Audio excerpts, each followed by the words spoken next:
হাদিসে আছে রাসূলুল্লাহ সাল্লাল্লাহু আলাইহি ওয়াসাল্লাম বলিয়াছেন, যার অর্থ কবর প্রতিদিন ডেকে বলিতে থাকে, আমি একা একির ঘর, আমি মাটির ঘর, আমি পোকামাকড়ের ঘর। তিরমিজি শরীফ। ভাই মুসলিম, স্মরণ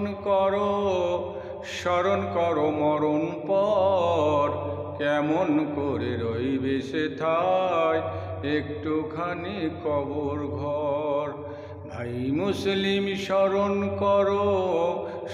করো মরণ পর, কেমন করে রইবে সেথায় একটুখানি কবর ঘর।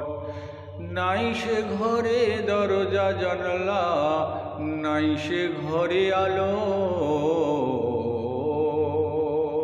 নাই সে ঘরে দরজা জানলা, নাই সে ঘরে আলো।